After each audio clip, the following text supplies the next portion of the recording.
எங்க போறீங்க சங்கரண்ணே? இவ்ளோ சீக்கிரம் எங்க போறீங்க? என்னத்த சொல்றது சுசீலா, என் வீட்டுக்கு ஒரு பொண்ணு வந்திருக்காமா. அவளுக்கு உடம்பு வேற சரியில்லை. அதுக்கு மருந்து வாங்க தான் போயிட்டு இருக்கேன். அப்படி சொல்லுங்க, அதானே பார்த்தேன். யாருன்னு இந்த புது பொண்ணு? அதெல்லாம் என்னன்னு சொல்றதுன்னே எனக்கு புரியல. நேத்து ராத்திரி வந்து தொலைஞ்சிட்டாமா. வீட்டுக்குள்ள சேர்க்க வேண்டாம்னு அப்பவே சொல்லிட்டு இருந்தேன். அவ கேட்டாதானே. ஒருவேளை ஏதாவது பிரச்சனையாயிருச்சுன்னா என்ன பண்றது? சரிம்மா, நான் கிளம்புறேன். அவளும் ஒரு மனுஷி தானே. கொஞ்சம் மருந்து வாங்கிட்டு வந்து கொடுத்துட்றேன். நான் அதெல்லாம் பார்க்க மாட்டேமா. காலம் ரொம்ப கெட்டு போய் கிடக்குது. நல்லது செய்ய போய் நாம மாட்டிக்கூடாது.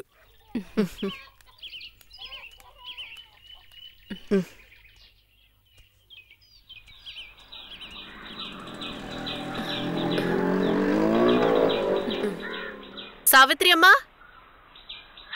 சாவித்ரி அம்மா. யாருமா அது இங்க உடம்புக்கு முடியாம படுத்திருக்கிறதா சொல்லுங்க. காலங்காத்தால சுசீலாக்கு இந்த விஷயம் எப்படி தெரிஞ்சது? வர வழியில சங்கரன் அண்ணன் தான் சொல்லிட்டு போனாரு. நேத்து நைட்டு இங்க வந்து விழுந்திருக்காமா. அதுவும் அந்த ரூம்ல தான் இருக்கா. வா.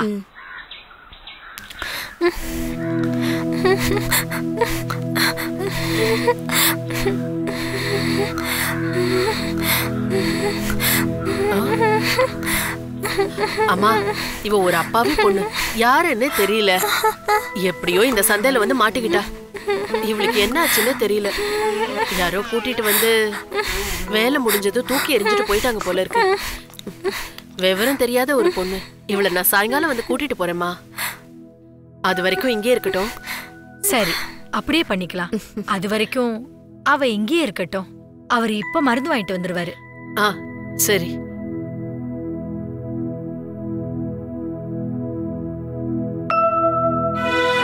அப்ப நான் வரேம்மா. சரிம்மா.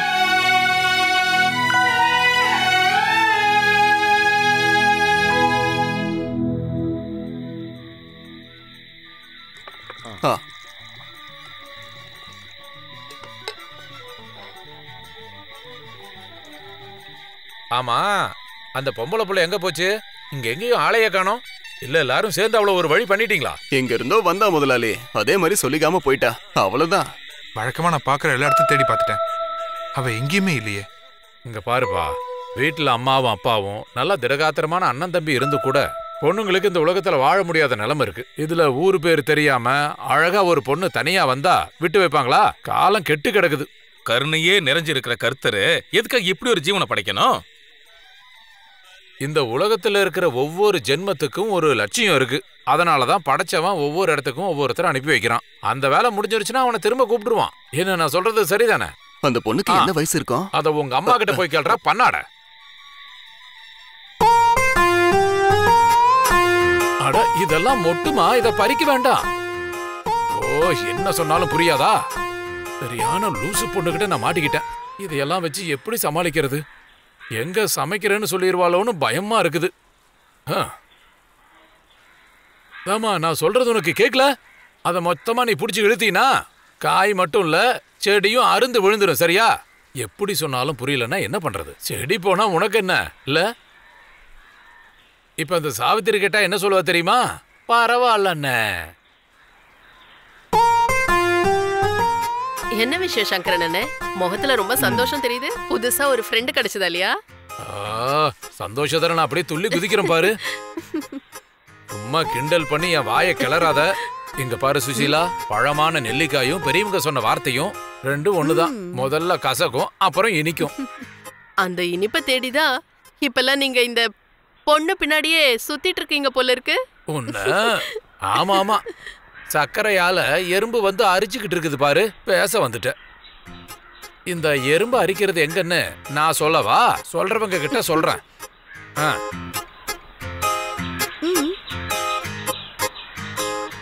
பாவம்மா, எதுக்கு நீ அந்த சங்கரன் அண்ணனை டென்ஷன் ஆக்குற சொல்லு. அவர் ரொம்ப அப்பாவிமா. அடடே, நீ ரொம்ப கில்லாடியான ஆளு போல.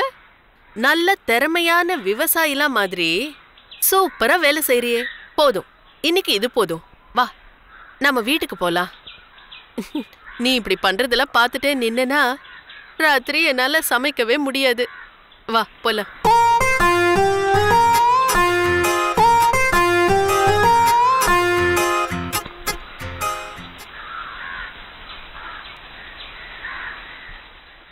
நான் இப்போ உன்னை அனுப்பி வைக்கிறேன்னு நீ வருத்தப்படாதம்மா. நீ எப்ப வேணாலும் இந்த வீட்டுக்கு வரலாம். போதும் போதும், அந்த அளவுக்கெல்லாம் வேண்டாம். ஆமா, இந்த பைக்குள்ள அப்படி என்னதான் இருக்கு? கொஞ்சம் பழைய துணிமணிகளை வச்சிருக்கேன். சரி சரி, போ சொல்லு. கிளம்பு கிளம்பு. ஓகே. கம்.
என்ன சாவித்திரி அம்மா, சீக்கிரமா கடவுள்கிட்ட வேண்டுதெல்லாம் சொல்லிட்டீங்க போல இருக்கு. கம்ப்ளைண்ட் சொல்றதெல்லாம் நான் எப்பவோ நிறுத்திட்டேன். இப்ப 100கணக்கான விஷயங்களை அவரும் பார்த்து நடத்தணும்ல. முன்னாடி எல்லாம் பாத்தீங்கன்னா அதிகமான பக்தர்கள்லாம் இங்க வரமாட்டாங்க. அவர் எப்போதுமே தனியா தான் இருப்பாரு. அந்த டைம்ல தான் நான் நிறைய குற்றம் குறைய சொல்லிட்டு இருந்தேன். அது எல்லாத்தையும் கேட்டுட்டு ஒரு பெருமூச்சு சவுண்டு கேட்டாதான் நான் அங்கிருந்து கிளம்பி வருவேன். நீங்க சொல்றது நல்லதுதான், நல்ல விஷயம் தான். இதான் உண்மையான பக்தியும் கூட. அப்ப நாங்க கிளம்பட்டுமா? சரிங்க.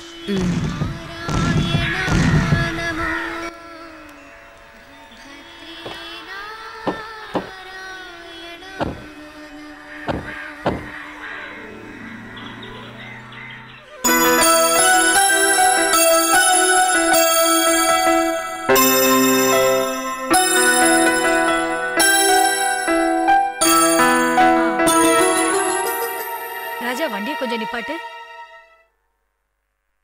அட எதுக்குமா அதெல்லாம்? ஏற்கனவே லேட் ஆயிருச்சு. இல்ல பரவாயில்ல, நான் அந்த பொண்ணை போய் பார்த்துட்டு வந்துடுறேன்.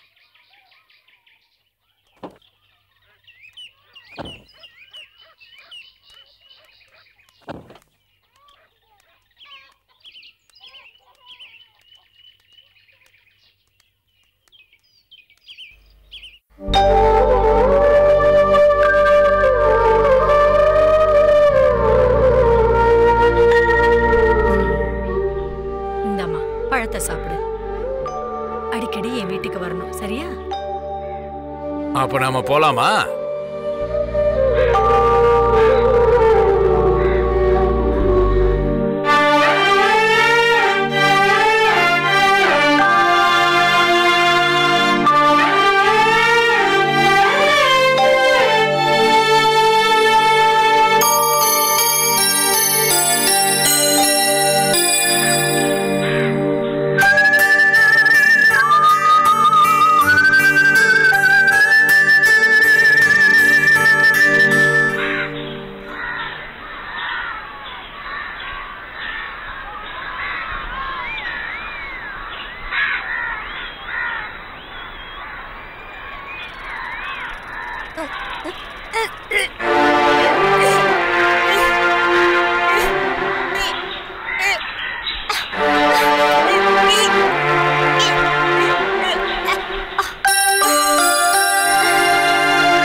அம்மாடி, what happened? வா போலாம்.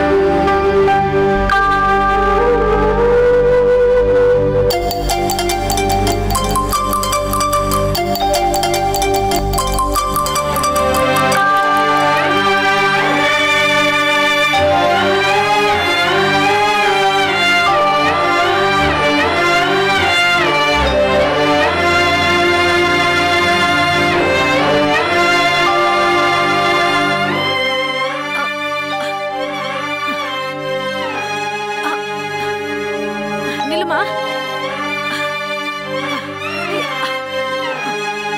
எங்க போன?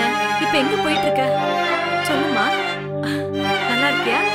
எங்க நீ பாட்டுக்கு போயிட்டு இருக்க? இங்க பாரு. இது உனக்கு பிடிச்சிருக்கா? உனக்காகவே வாங்கிட்டு வந்தேன். இந்தா, வச்சுக்கோ.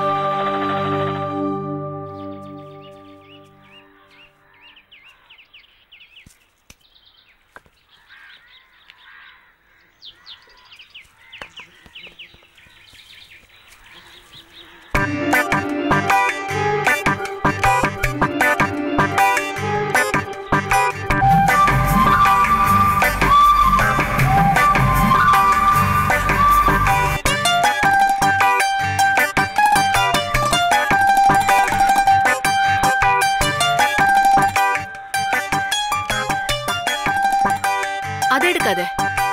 இத சாப்பிடு. நல்லா இருக்கு, சாப்பிடு.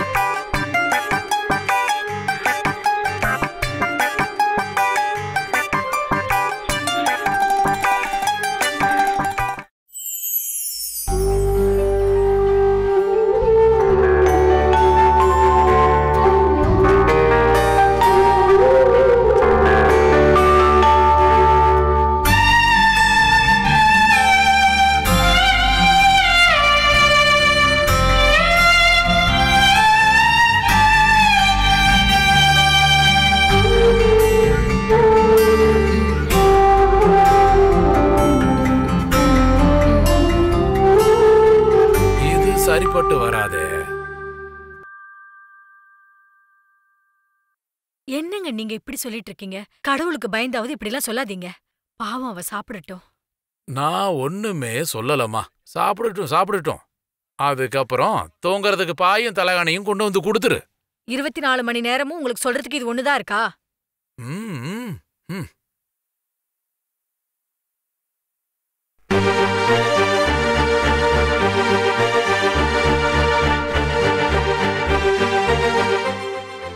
ஒண்ணு இல்லைங்க, பக்கத்துல தான்ப்பா.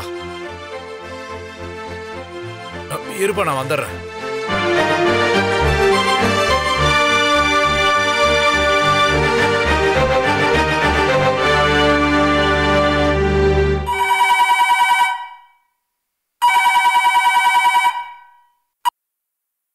ஹலோ, என்ன விஷயம்? அவங்க குணத்தை எப்பவுமே மாத்த முடியாது.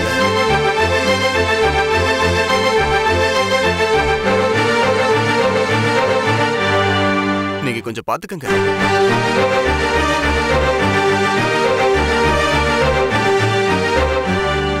சரி சரி, நான் யோசிக்கிறேன்.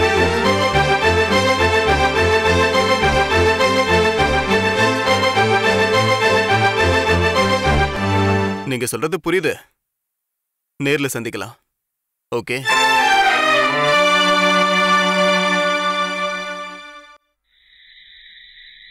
இனிமே எப்ப மறுபடியும் வருவீங்க? வந்தாலும் வரலனாலும் உன் தேவைகள்லாம் கரெக்டா நடக்குது இல்ல? நான் உங்ககிட்ட ஒண்ணு கேட்கவா? இருந்தாலும் ஒரு பொண்ணா இருக்கிறதால அது மட்டும் போதுமா என்ன? பின்னடி கழுத்துல ஒரு தாலியை கட்டி 4-5 பிள்ளைங்களோட இங்க வந்து நான் கிடக்கணும்னு நினைக்கிறியா? இப்பவே ஊர்ல அது இதுன்னு பேசிக்கிட்டு இருக்காங்க. நானும் கேட்டுக்கிட்டு தான் இருக்கேன்.